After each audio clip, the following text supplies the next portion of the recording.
இயேசு கிறிஸ்துவின் நாமத்தினால் இந்த 10வது நாள் சிலுவை தியான கூட்டத்திற்கு வந்திருக்கிற உங்களை வாழ்த்துகிறேன். ஆமென். அல்லேலூயா. கர்த்தர் ஒவ்வொரு நாளும் நமக்கு ஒவ்வொரு சத்தியங்களை அவர் நமக்கு விளக்கி கொண்டிருக்கிறார். அல்லேலூயா. முதலாவது நாள் நாம் பார்த்தோம், நான் உங்கள் மத்தியிலே இருக்கிற நாட்கள், மற்ற நாட்கள் கர்த்தர் உங்களை நடத்துகிறார். ஆமென். முதலாவது முறை வந்திருக்கும் போது சொன்னேன், சிலுவையை குறித்த உபதேசம் கெட்டு போகிறவர்களுக்கு பைத்தியமாய் இருக்கிறது, ரட்சிக்கப்படுகிறவர்களுக்கு அது தேவ பலமாய் இருக்கிறது. 1 கொரிந்தியர் புஸ்தகத்தை மையமாய் வைத்து நம்ம ஒவ்வொரு நாள் ஒவ்வொரு காரியத்தை தியானிக்கிறோம். முதல் நாள் ஆண்டவர் சொன்னாரு, ரட்சிக்கப்படுகிற பிள்ளைகளுக்கு சிலுவையை குறித்த உபதேசம் தெய்வ பலம். ஆமென்.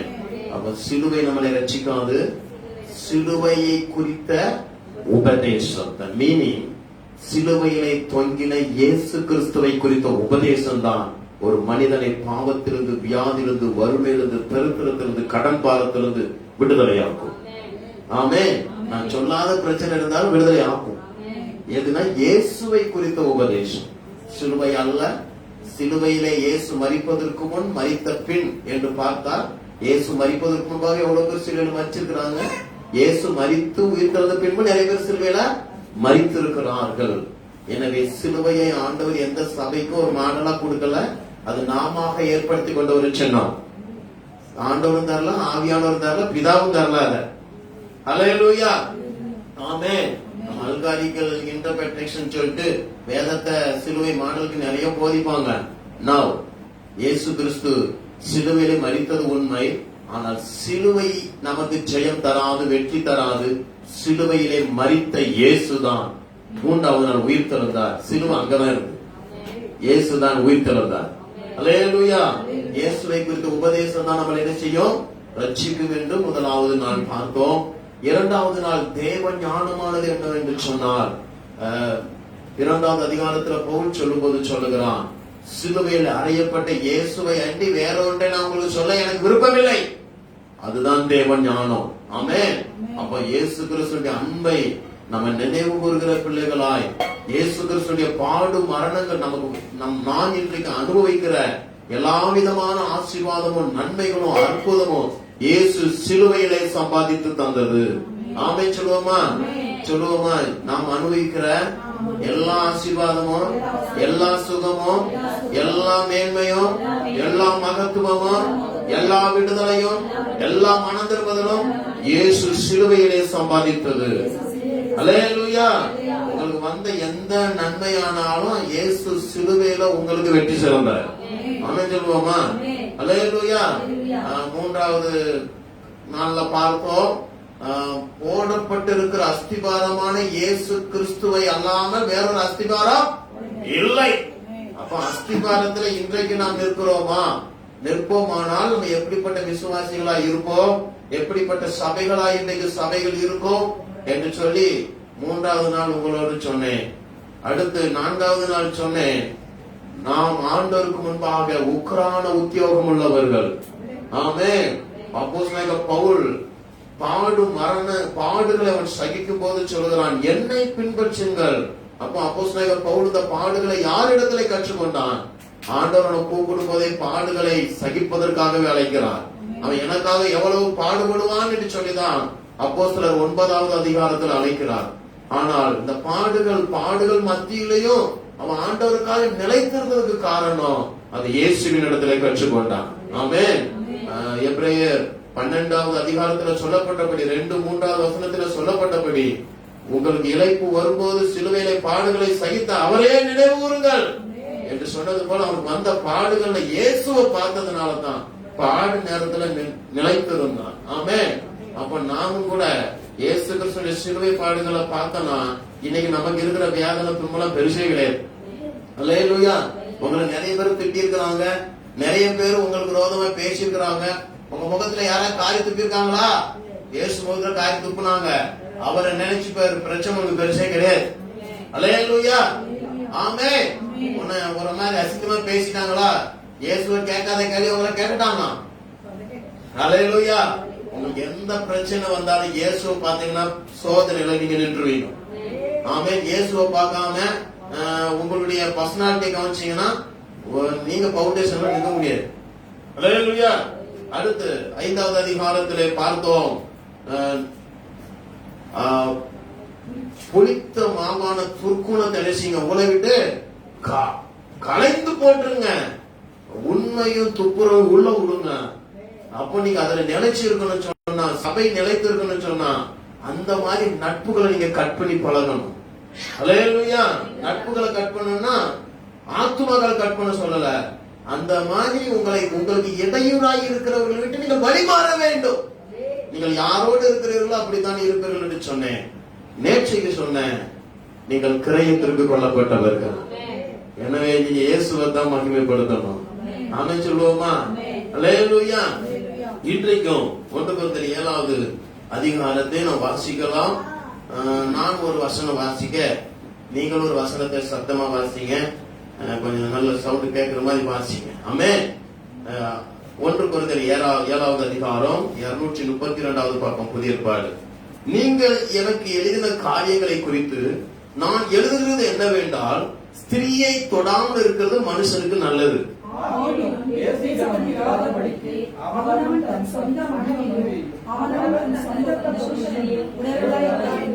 புருஷன் தன் மனைவிக்கு செய்ய வேண்டிய கடமையை செய்ய கடவன், அப்படியே மனைவியும் தன் புருஷனுக்கு செய்ய கடவள்.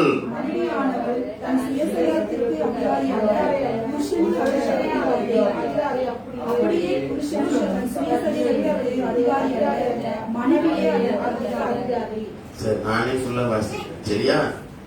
மாறி மாறி வாசிக்கலாமா? வாசிக்கிட்டா நானே வாசிக்கிறேன், உங்களுக்கு புரியும்ல? உபவாசத்திற்கும் ஜெபத்திற்கும் தடை இராதபடிக்கு இருவரும் சில காலம் பிரிந்திருக்க வேண்டும் என்று சம்மதித்தாலே அன்றி ஒருவரை விட்டு ஒருவர் பிரியாதிருங்கள்.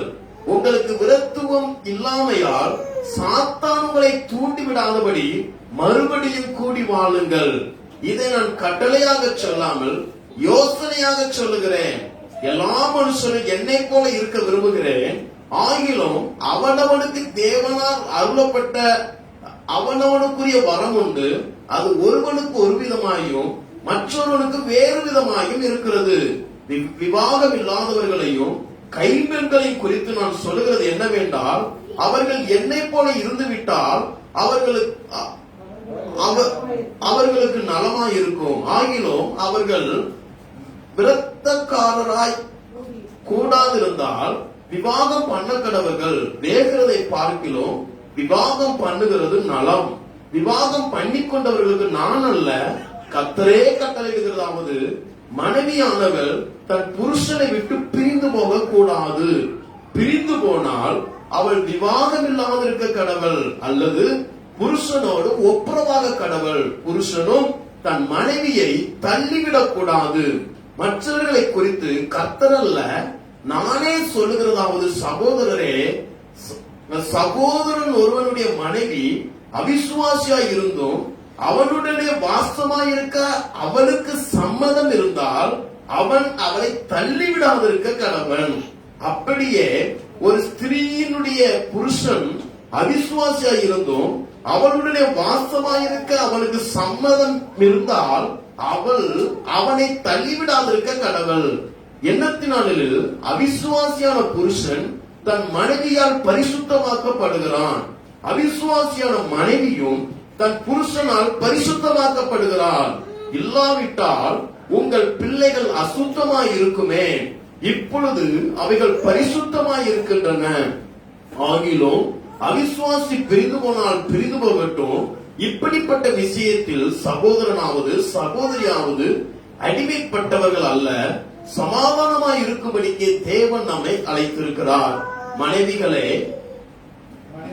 மனைவியானவளே, நீ உன் புருஷனை ரட்சிப்பாயோ அல்லவோ உனக்கு எப்படி தெரியும்? புருஷனே, நீ உன் மனைவியை ரட்சிப்பாயோ அல்லவோ உனக்கு எப்படி தெரியும்? தேவன் அவனவனுக்கு பகிர்ந்தது எப்படியோ, கர்த்தர் அவனவனை அழைத்தது எப்படியோ, அப்படியே அவனவன் நடக்க கடவன். எல்லா சபைகளிலும் இப்படியே திட்டம் பண்ணுகிறேன். ஒருவன் விருத்த சேதனம் பெற்றவனாய் அழைக்கப்பட்டிருந்தால் விருத்த சேதனம் இல்லாதவனாய் இருக்க வகை தேடானாக. ஒருவன் விருத்த சேதனம் இல்லாதவனாய் அழைக்கப்பட்டிருந்தால் விருத்த சேதனம் பெறாதிருப்பானாக. விருத்த சேதனமும் ஒன்றுமில்லை, விருத்த சேதனம் இல்லாமையும் ஒன்றுமில்லை. தேவனுடைய கற்பனைகளை கைக்கொள்ளுதலை காரியம். அவன் தான் அழைக்கப்பட்ட நிலையிலே நிலைத்திருக்க கடவன். அடிமையாய் நீ அழைக்கப்பட்டிருந்தால் கவலைப்படாதே.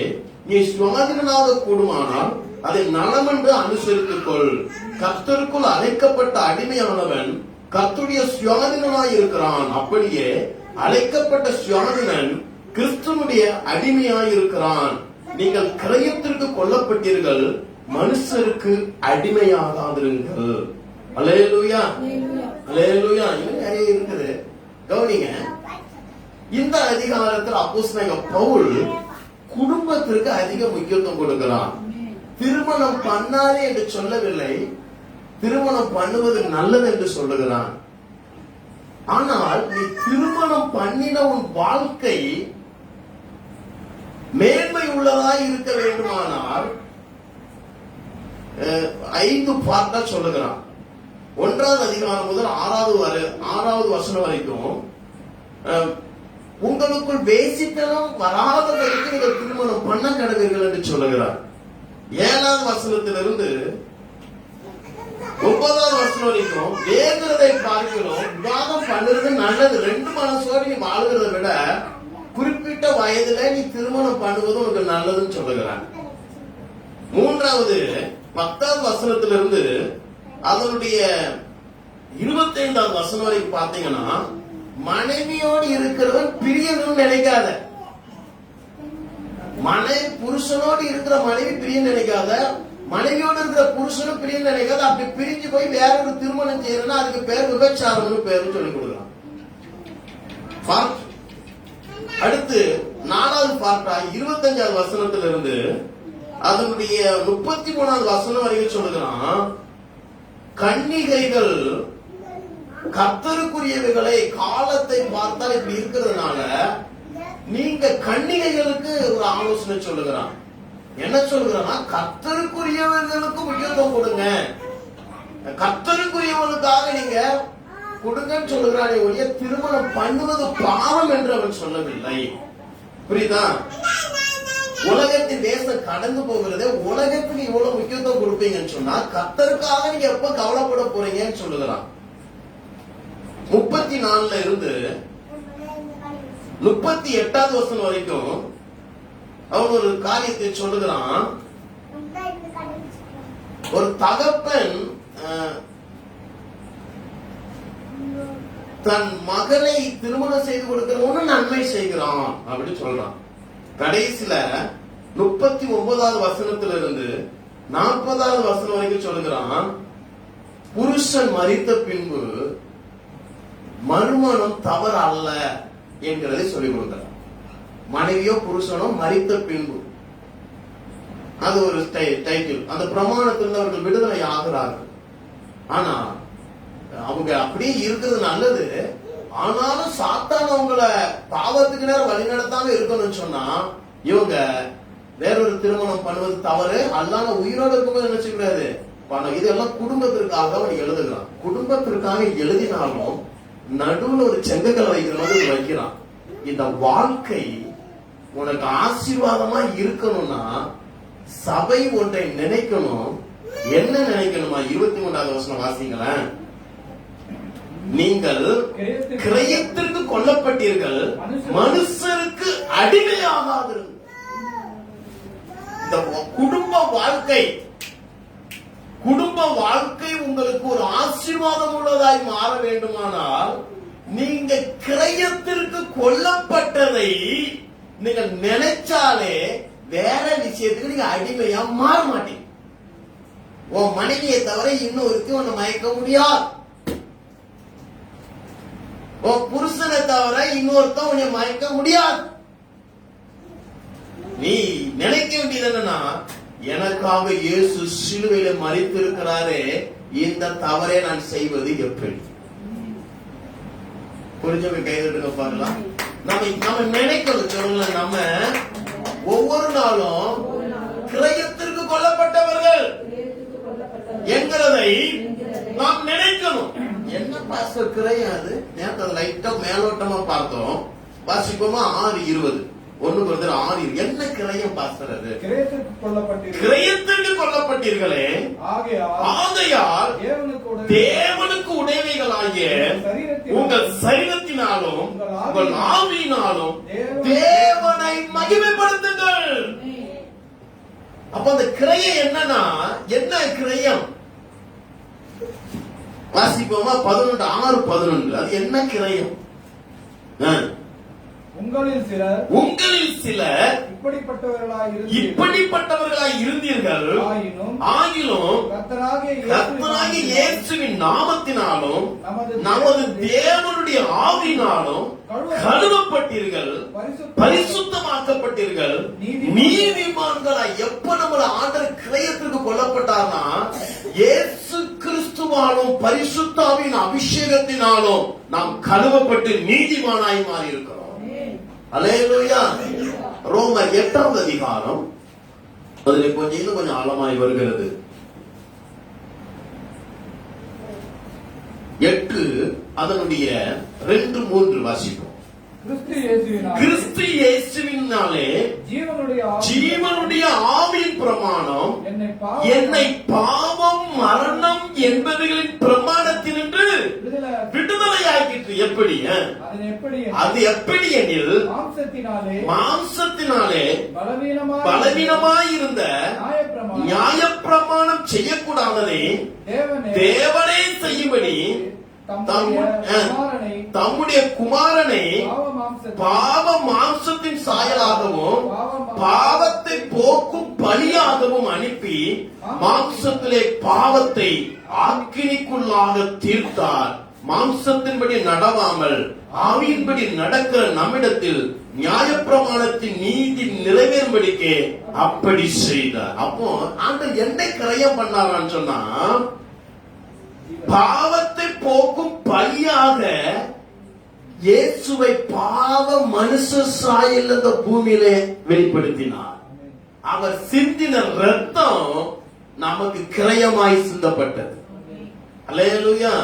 அப்ப இந்த ஒரு விஷயத்தை ஒரு மனுஷன் நினைக்கிறானா, அவன் தான் புருஷனுக்கு உண்மையா இருப்பாங்க, அவங்க தன் மனைவிக்கு உண்மையா இருப்பாங்க, அவங்க சபைக்கு உண்மையா இருப்பாங்க, அவங்க சமுதாயத்துல நம்மளால இயேசு நாமம் தூஷிக்கப்படும்னு பயந்து நடப்பான். புரிஞ்சவங்க கை தட்டுங்க பார்க்கலாம். அல்லேலூயா. ஆமென். கிரயத்திற்கு கொல்லப்பட்டீர்களே, எனவே மனுஷனுக்கு அடிமையாகாதிருங்கள். அல்லேலூயா. கிரயத்திற்கு கொல்லப்பட்டன என்ன பாஸ்டர்? கிரயத்திற்கு கொல்லப்பட்டன என்ன? நேற்றைக்கு அதனுடைய மேலோட்டத்தை முதல் அதிகாரத்துல நான் சொன்னேன். கிரயத்திற்கு கொல்லப்பட்டன என்ன? இன்னைக்கு நம்ம காதுல கையில மாட்டி இருக்கிற நகை, நமக்கு கொஞ்சம் பணம் தேவை. உடனே என்ன செய்யறோம்? கையெல்லாம் கிடையா, மாவடி கிடையா, மாவடி கடையா, கடைக்கு போறோம். போயிட்டு நம்ம நகையை வைக்கிறோம். வச்ச உடனே அவன் நமக்கு என்ன தரான்? பணம் கொடுக்கறான். கோல்டு மதிப்புக்கான பணம் கொடுக்கறான். கொடுத்த உடனே அந்த நகை யாருடையது?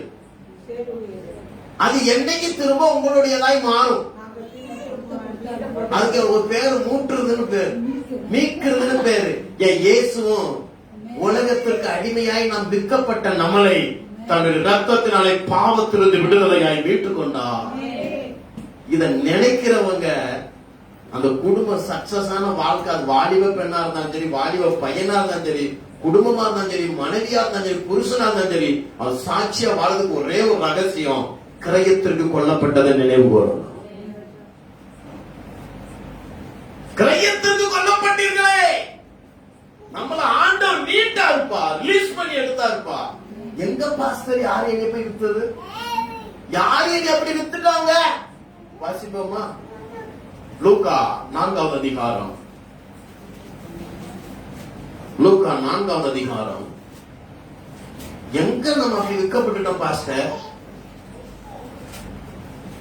லூக்கா 4வது அதிகாரம் அதனுடைய 5வது வசனம் 6வது வசனத்துல பிசாசு இயேசுவை சோதிக்கும் போது அந்த கடைசி சோதனையில ஒரு விஷயத்தை சொல்றான். அது என்ன விஷயத்தை சொல்றான்னு பார்க்கலாமா? பின்பு பிசாசு அவரை உயர்ந்த மலை மேல் கொண்டு போய் உலகத்தின் சகல ராஜ்யத்தின் ஒரு நிமிஷத்துல ஒரு செகண்ட்ல அவருக்கு காண்பித்து இவைகள் எல்லாவற்றின் மேலும் உள்ள அதிகாரத்தையும் இவைகளின் மகிமையும் உமக்கு தருவேன். இவைகள் எனக்கு ஒப்பு கொடுக்கப்பட்டிருக்கிறது. எனக்கு இஷ்டமானவனுக்கு இவைகளை நீர் என்னை பணிந்து கொண்டால் எல்லாம் உம்முடையதாகும். அந்த 6வது வசனத்துல பிசாசு ஒன்றை ஆண்டவரை சோதிக்கும் போது சொல்லுற இவைகள் எல்லாம் எனக்கு ஒப்பு கொடுக்கப்பட்டிருக்கிறது. எப்படி நமக்கு தேவைக்கு பணம் வேணுங்கிறதுக்கு சேட்டு கடையில கொண்டு போய் நம்ம நகையை எப்படி வைக்கிறோமோ இதே மாதிரி பிசாசு சொல்லுகிறான், இந்த உலகம் என்னிடத்தில் அடகு வைக்கப்பட்டிருக்கிறது. என்னைக்கு பாசா அடகு வைக்கப்பட்டது? ஏதேன் தோட்டத்தில் கர்த்தருடைய வார்த்தைக்கு கீழ்ப்படியாத நேரத்தில் ஆண்டவர் கொடுத்த எல்லா ஹானரபிளையும் மனுஷன் பிசாசுக்கு அடகு வச்சுட்டு ஓடி போய் ஒழிஞ்சுக்கிட்டான். எவ்வளவு மகிமையை வச்சிருந்தாரு தெரியுமா? எப்படிப்பட்டத பாசா போய் அடகு வச்சுனான் வாசிப்போமா? மனுஷன் எப்படிப்பட்டத போய் அடகு வச்சுனா பிசாசு கிட்ட எவ்வளவு தெளிவா பிசாசு பேசுறான் பாருங்க. எல்லாம் எனக்கு ஒப்பு கொடுக்கப்பட்டு இருக்கிறது, என்னை பணிந்து கொண்டே எல்லாம் உனக்கு தருவேன். அப்ப எப்படிப்பட்டத போய் மனுஷன் போய் அடகு வச்சுனா வாசிப்போமா?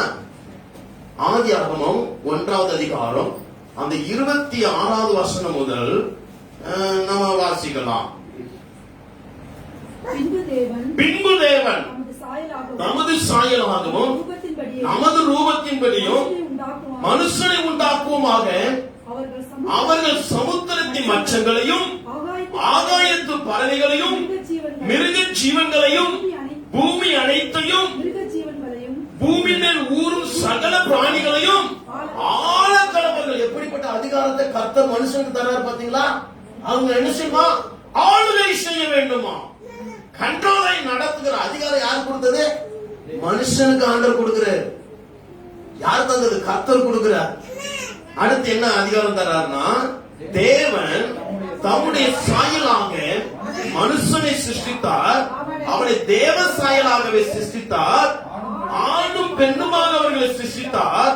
பின்பு தேவன் அவர்களை நோக்கி நீங்க பலுகி பெருகி பூமியை நிரப்பி அதை கீழ்ப்படுத்தி சமுத்திரத்தின் மச்சங்களையும் ஆகாயத்து பறவைகளையும் பூமியில் நடமாடுகிற சகல ஜீவச்சந்துகளையும் என்னவா என்னவா ஆண்டுகள் என்று சொல்லி அவர்களை, எவ்வளவு மகத்துவமான பிரசிங் பாருங்க. இத ஃபுல்லா என்ன பண்ண, ஒரே ஒரு கீழ்ப்படியாத காரியத்தினால கொண்டு போய் யார்கிட்ட சரண்டரா வச்சுட்டான், போய் அடங்கு வச்சுட்டான். அதான் பிசாசு சொன்ன, இவை எல்லாம் எனக்கு ஒப்பு கொடுக்கப்பட்டிருக்கிறது, என்கிட்ட அடகு வைக்கப்பட்டிருக்கிறது. இப்போ மீட்கிறதுக்கு ஆள் வேண்டவே வேண்டாமா? அதத்தான் ரோமர் 8:2-3 வசனம் வாஸ்தவம். அதை மீட்கும்படியாக தான் இயேசு பாவமான மனுஷ சாயல்ல இந்த பூமியில வந்து ஜீவ பலியாய் வெளிப்பட்டார். இப்போ கிரயத்திற்கு அவர் நம்மளை கொண்டுட்டார். அல்லேலூயா. என்ன கிரயம் கொடுத்தாரு? தன்னுடைய ஜீவனையே கிரயமாய் கொடுத்தார். அல்லேலூயா. ஜீவனை கொடுக்கிற அன்பில் வேறொரு அன்பு இல்லை. இயேசு கிறிஸ்துவின் ரத்தம் சகல பாவங்கள் நீக்கி நம்மளை கிரயம் கொடுத்து நம்மளை ரிலீஸ் பண்ண. ஆமென் சொல்லுவோமா? இதை நீங்க விசுவாசிக்கும் போதே விடுதலை ஆயிடுவீங்க. ஆமென் சொல்லுவோமா? விடுதலை ஆயிடுவீங்க, சுகாரிடுவீங்க. அப்போ கிரயத்திற்கு கொல்லப்பட்ட ஒரு குடும்ப தலைவன், ஒரு குடும்ப தலைவி, ஒரு வாலிப மகள், ஒரு வாலிப மகன் இத நினைச்சாலே அவன் உலகத்துக்கு அடிமையா மாற மாட்டான். இப்ப வாங்க 1 கொரிந்தியர் 7வது அதிகாரம் அந்த வசனத்தை வாசிங்க. கிரயத்திற்கு வாசிங்க. கிரயத்திற்கு கொல்லப்பட்டீர்களே, என்னவா? மனுஷனுக்கு அடிமையாக, மாம்சத்துக்கு அடிமையாகாதுங்க. அப்ப இதை நீங்க நினைச்சாலே நீங்க என்ன செய்ய மாட்டீங்க. சரி, இப்ப உங்க லைன்ல வர அன்னைக்கு ஆதாம் கீழ்ப்படியலப்பா. சரி, இன்னைக்கு நீங்க எல்லாத்துக்கும் கீழ்படுறீங்களோ சொல்லுவோமா? நாம் வசனத்திற்கு, கர்த்தருடைய வார்த்தைக்கு கீழ்ப்படியாத ஒவ்வொரு நேரமும் நம் ஆசீர்வாதத்தை இழந்து போகிற நேரம், பிசாசினிடத்தில் விட்டு கொடுக்கிற நேரம். புரியுதா? இன்னைக்கு இப்படித்தான் நடக்குது. நம்ம என்னைக்கெல்லாம் கர்த்தருடைய வார்த்தைக்கு, ஆவியானவருடைய ஆலோசனைக்கு நம்ம கீழ்ப்படியாம போறோம். சின்ன விஷயமா பெரிய விஷயம். பிசாசு சொன்னா கண்ணு திறக்கப்படும் சொன்னான். ஆமா தானே? ஆனா கண்ணு திறக்கப்பட்டவனே அவனுக்கு தெரிஞ்சது எது? நாம ரெண்டு பேரும் நிர்வாணின்னு தான் பிசாசு பார்த்து சந்தோஷப்பட்ட அளவு நடந்தது. ஆனா அவன் மனுஷனை நிர்வாணப்படுத்தினா, என் ஆண்டவர் மனுஷனுக்கு தோளுடைய ஒருத்தங்க, என் ஆண்டவர் அவன் நிர்வாணத்தை மூடினார். வாலிபர்களே, அறவரை ட்ரெஸ் போடுறதோ விடுவோம். என் ஆண்டவர் ஏதை தோட்டத்திலே நிர்வாணத்தை மூடினவர், பிசாசு நிர்வாணி என்று மனுஷனை அசிங்கப்படுத்தினவர். இன்னைக்கு நீ அறவரை ட்ரெஸ் பண்றனா நீ பண்ணல, உனக்குள்ள இருக்கிற பிசாசு தான் அதை செய்ய வைக்குது. நான் சொல்றது பாஸ்டர், நீங்க சொல்றது உண்மைன்னு சொல்றவங்க கர்த்தர் ஸ்தோத்திரம் பண்ணுவோமா? அல்லேலூயா. உண்மையா இல்லையா? ஒரு கண்ணு திறக்கப்படும் சொன்னான். அவன் யாரையும் காமிச்சுக்க வேண்டியதானே? எதை போய் காமிச்சான்? ஃபர்ஸ்டே குடும்பத்துல தான் காண வச்சான். நம்ம ரெண்டு பேரும் நிர்வாணி சொல்லி ஓடி போய் ஒளி வச்சான். ஆண்டவர்கிட்ட தூரம் பிரிச்சான். பிசாசு வந்து உங்களை பயமுறுத்துற வேலை பிசாசுக்கு கிடையாது. பிசாசுடைய வேலை என்ன தெரியுமா?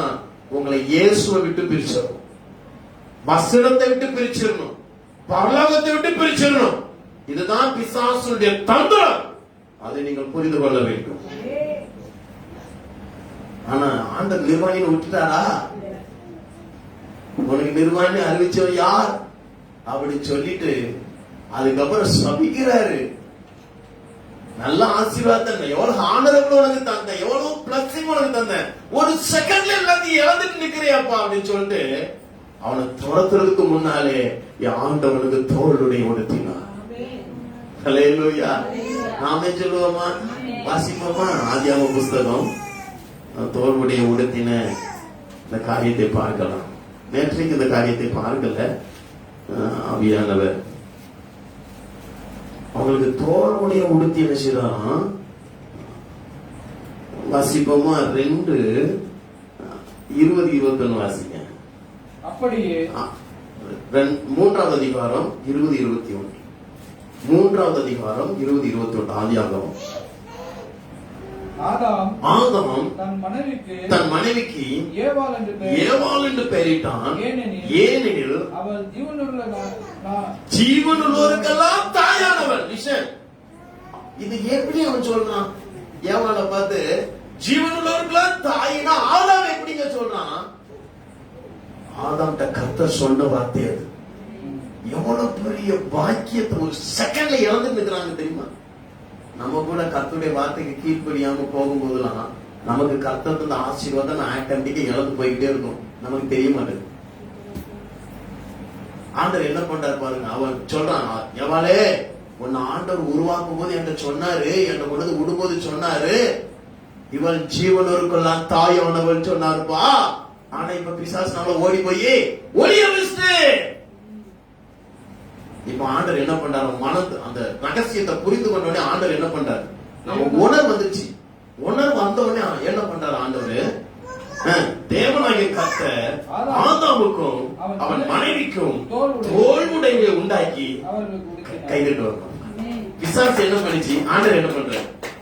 நீ அழகுற ட்ரெஸ் போடுறப்ப அது ஆண்டவர் செய்யறாரா பிசாசு செய்யறா? இப்ப யோசி.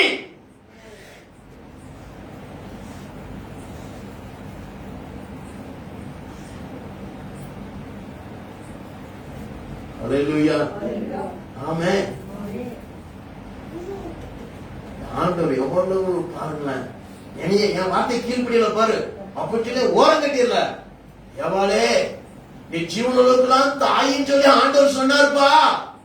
அந்த மன மாற்றம் அவன் தோள்களில் உண்படி போட்ட உணரும் போது உன்னை மாத்திடுவார் ஆண்டவர். அல்லேலூயா. அவன் கிரயத்திற்கு இப்பேற்பட்ட மனுஷனுக்காக மனுஷனா வந்த, ஆனா மனுஷன் என்ன பண்ண தெரியுமா? மனுஷன் என்ன பண்ண தெரியுமா? அவனை என்னெல்லாம் ஆண்டவர் ஆளுகை செய்ய சொன்னாரு. ரோமர் வாசிப்போமா? ரோமர் அதனுடைய 2வது அதிகாரம் 29வது வசனத்தை வாசிக்கலாம். என்ன பண்ணாங்க? ரோமர் 2:29. ரோமர் 2வது அதிகாரம் 29. உள்ளத்திலே 1:29.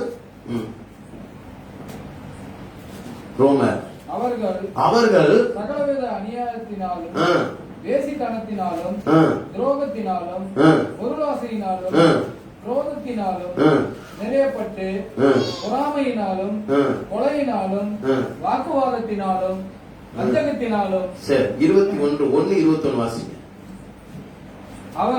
அவர்கள் தேவனை ஆண்டவர் கொடுத்த அந்த அதிகாரத்தெல்லாம் மறந்துட்டு என்ன பண்ணாங்க மனுஷங்க? அவர்கள் தேவனை அறிந்தும் அவரை தேவன் என்று மகிமைப்படுத்தாமல் ஸ்தோத்திரியாமலும் இருந்து தங்கள் சிந்தனைகளினாலே வீணரானார்கள்.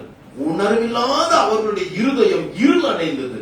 அவர்கள் தங்களை ஞானிகள் என்று சொல்லி பைத்தியக்காரராகி அழிவில்லாத தேவனுடைய மகிமையை அழிவுள்ள மனுஷர்கள், பறவைகள், மிருகங்கள், ஊரும் பிராணிகள் ஆகிய இவர்களுடைய ரூபங்களுக்கு ஒப்பாக மாற்றினார்கள். இதெல்லாம் ஆண்டவர் ஆளுகை சொன்னாரு. ஆனா இவங்க இதை என்ன ஆயிட்டாங்க? பிசாசுக்கு கொடுத்து வழிபடுகிற சின்னமா மாத்திட்டோம். அப்ப இப்படி இருக்கிறவங்களை இயேசு என்ன பண்ணாரு? கிரயம் கொடுத்து மீட்டு கொண்டார். அல்லேலூயா, அல்லேலூயா. அப்ப கிரயம் கொடுத்து இயேசு நம்மளை மீட்டு கொண்டார்.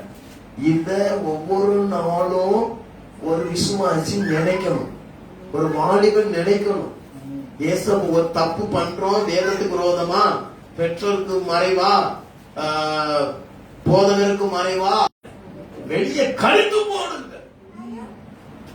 பிள்ளைகளே, நீங்க யாரு? கிரயத்திற்கு கொல்லப்பட்டது. அப்ப கிரயத்திற்கு கொல்லப்பட்ட நம்ம எப்படி பாஸ்டர் இருக்கணும்? அதை நான் சொல்லிட்டு நான் உங்களுக்கு ஜெபம் பண்றேன். வாசிப்போமா? 19வது வசனம் 6:19. 1 கொரிந்தியர் 6:19.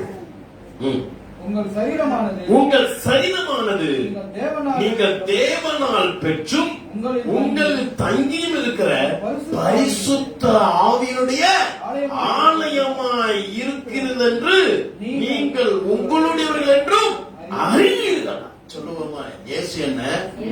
மாம்சத்தை வெளிப்பட்டு ரத்தத்தை சிந்தி என்னை மீட்டுக் கொண்டார். 3வது நாள் உயிர் திறந்தார். என்னை கர்த்த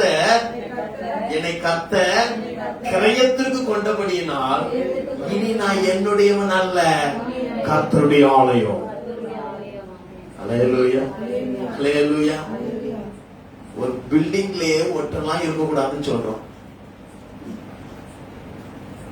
ஆமாவா? ஒரு பில்டிங்ல ஒற்றெல்லாம் இருக்கக்கூடாது தேவாலயத்துல.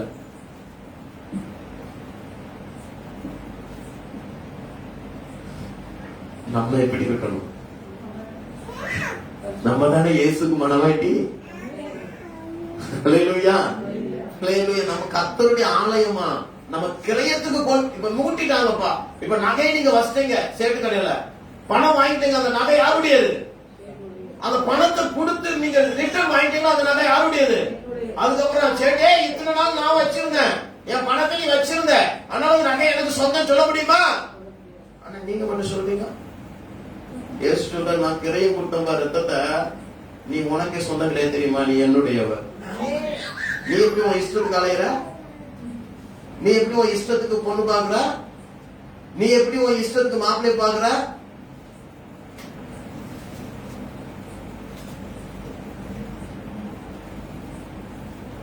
வாடகை வீட்டுல இருக்கிற நம்ம செவத்துல ஆணி அடிக்க முடியுதா? ஒன்னு ஆண்டர் மீட்டுட்டாரும். உன் இஷ்டத்துக்கு ஆணி அடிக்கிற, உன் இஷ்டத்துக்கு உன் சரீரத்துக்கு அடையாள குறி போடுற, உன் சரீரத்தை கீறி கொள்ளுகிறாய். ஒரு மேக்கப் போடுறேன்னு என்ன அர்த்தம்? என்ன அர்த்தம்? ஏசபேல் உண்டாக்குறது சரியில்லைன்னு அர்த்தம். ஒரு லிப்டிக் பூசுறே என்ன அர்த்தம்? ஏசபேல தப்ப உருவாக்கிட்டா நான் சரி பண்ணிக்கிறேன். என்ன அதான உண்மை? ஆண்டவர் தான் சாயலால் அப்ப உருவாக்கி இருக்கிற. நீ ஏன் அடிமையாகிறாய்? சொல்லுது, கிரயத்துக்கு கொல்லப்பட்டா நம்ம யாராயிரும்? கர்த்தருடைய ஆலயமாயிரும், நம்முடையவர்களே இல்லை. பவுல் சொல்கிறான், வாழுகிறது நான் அல்ல, கிறிஸ்து எனக்குள் வாழுகிறார். இதான உண்மை. ஆமென் சொல்லுவோமா? கிரயத்திற்கு கொல்லப்பட்ட நீங்க. அடுத்து, நீங்க உங்களுடையவங்களே இல்லப்பா, நீங்க கர்த்தருடையவர்கள். அப்படி நினைச்சு அவன் குடும்பம் நல்லா இருக்கும், வாலிப வாழ்க்கை நல்லா இருக்கும். உன் குடும்பத்துல பிசாசு வர முடியாது. ஆமென் சொல்லுவோமா? ஹல்லேலூயா. உனக்கு கிரியத்துக்கு கொல்லப்பட என்ன இயேசுவை ரத்தம் சிந்தி மீட்டுறான்னு நீ ஒவ்வொரு நாளும் இந்த அன்பை நினைவு கூர்ந்தா நீ ஒயின் ஷாப்புக்கு போவ, நீ பாக்கு போடுவ.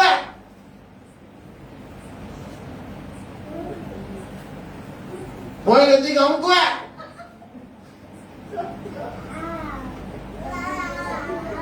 கொடியச்சுக்கு உரிவ, உன் வீட்டுல கஞ்சா இருக்கும். அப்படிப்பட்டவர்களை விட்டு விலக வேண்டும். ஆமென். ஆழமான சத்தியம்.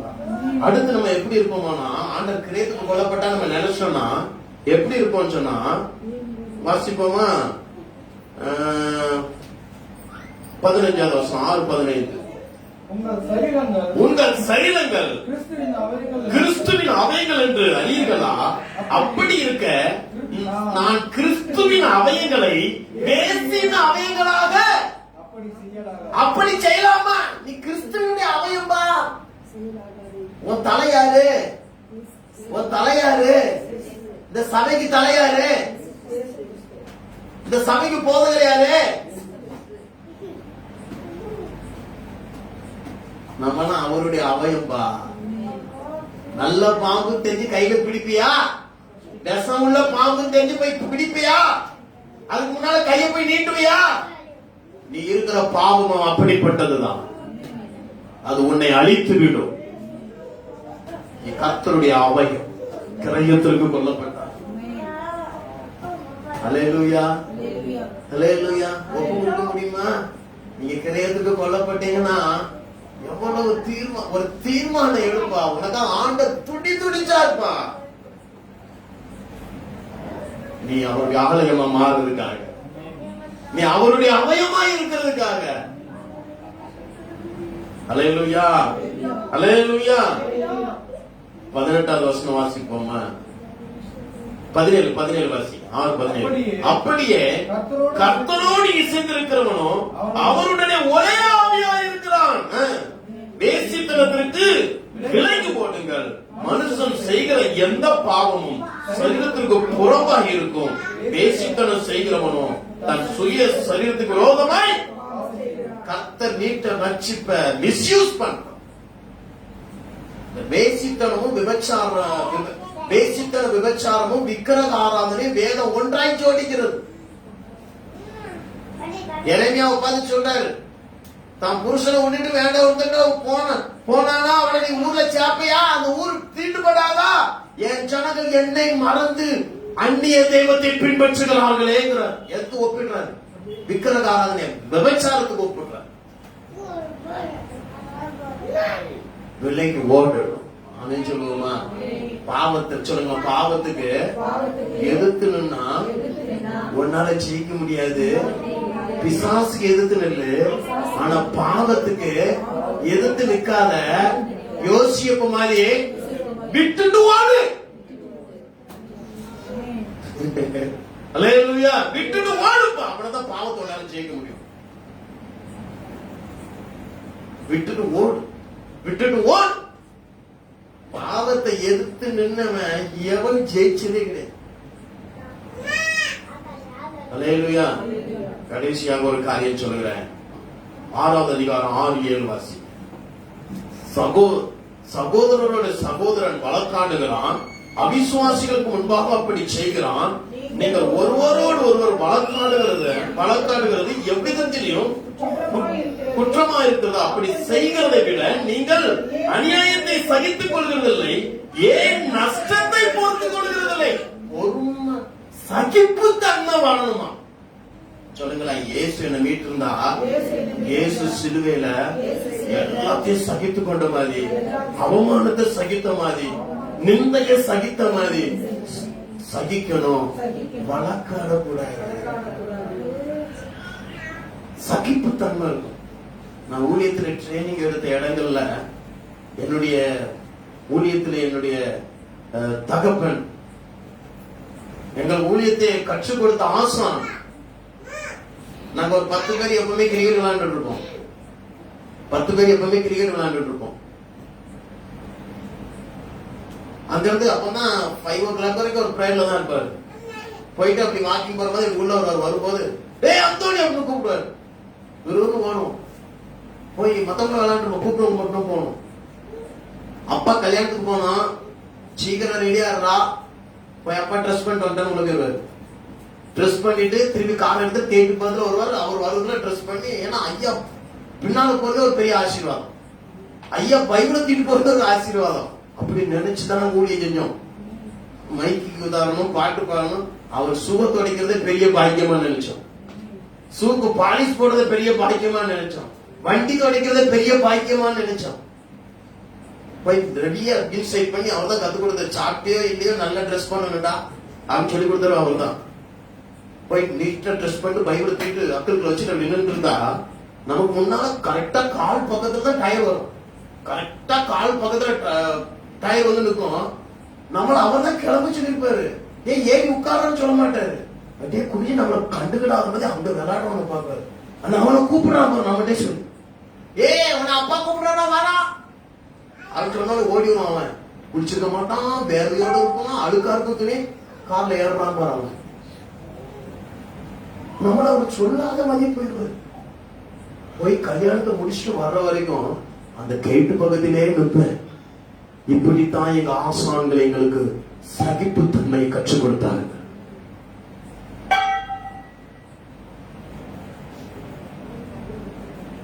இயேசு சிலுவையில பாடு சகிச்சார. அதனாலதான்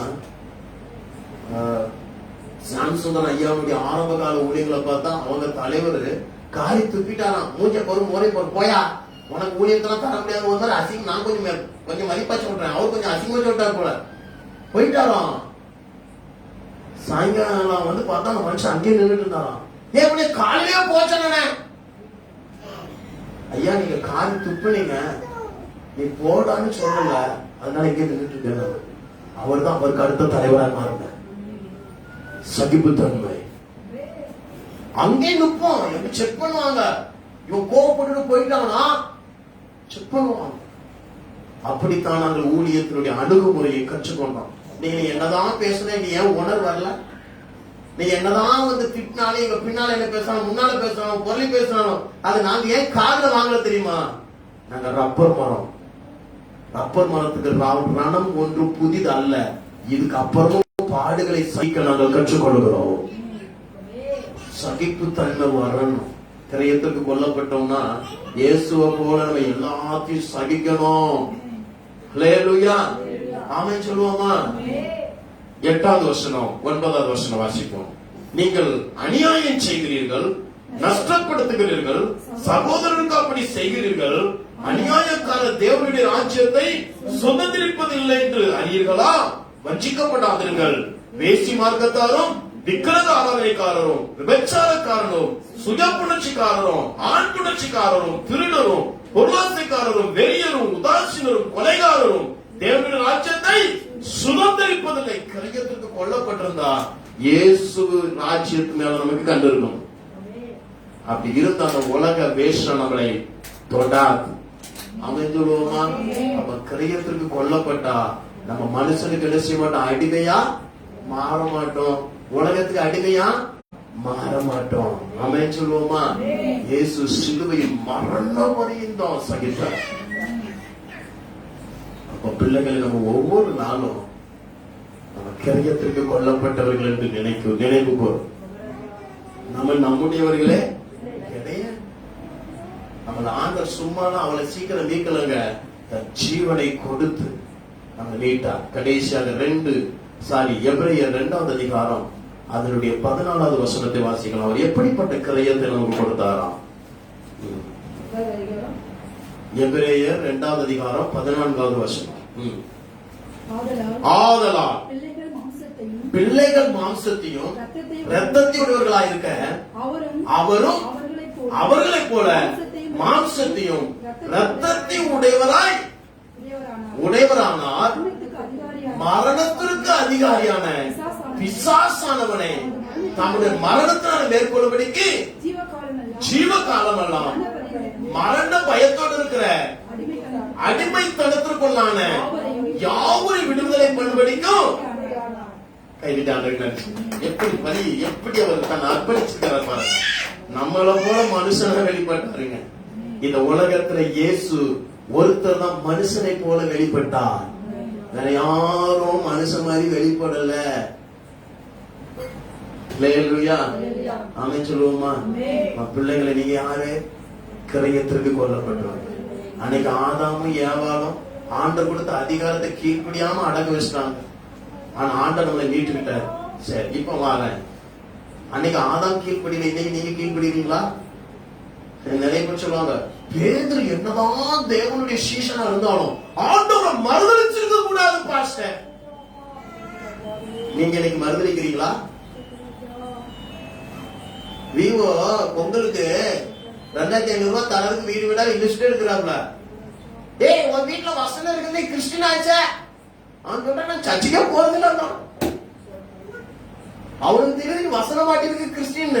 அவன் சொல்ற, இல்லையா, அது சும்மா பிள்ளைங்க வாங்கிட்டு வந்து கிப்டுயா. இயேசு மறுதலிக்கிறான். சரி, இன்னைக்கு உங்களுக்கு ஆண்டவர் நிறைய பேர் பென்ஷன் எல்லாம் வாங்குறீங்க, சம்பளம் வாங்குறீங்க. கிறிஸ்தவங்களுக்கு சம்பளம் கிடையாதுப்பான்னு சொன்னோன்னே, எனக்கு சம்பளம் வேண்டாம், இயேசுதான் வேணும்னு சொன்னவங்க எத்தனை பேர்? எனக்கு ஒரு அப்ளிகேஷன் வந்தது. நீங்க என்ன ரிலிஜியன் அப்படின்னு ஒரு கொஸ்டின் கேட்டிருந்தது. இந்த அம்மா ஞானசாரம் எடுத்தது, இயேசுக்கு ஒப்பு கொடுத்தது. அதுல போட்டிருக்கு ஹிந்து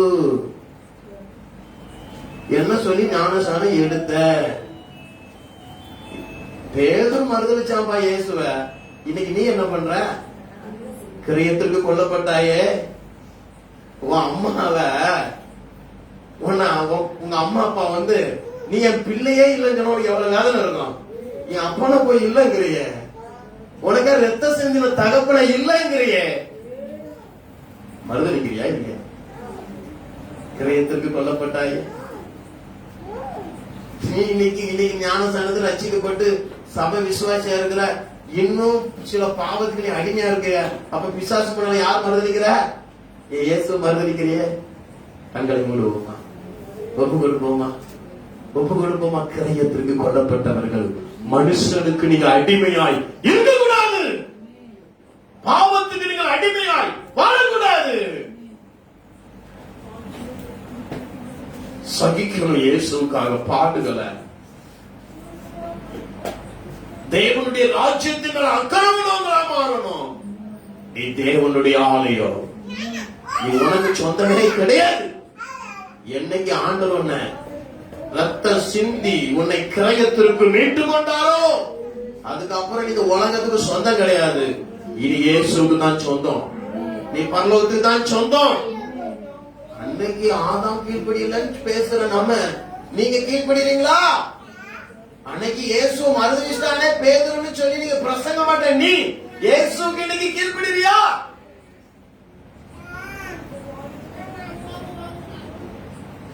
அன்னைக்கு யூதாஸ் இயேசு காட்டி கொடுத்துட்டாப்பா பணத்துக்காக. இன்னைக்கு பணத்துக்காக எத்தனையோ முறை நீ ஆராதனை மிஸ் பண்றிய.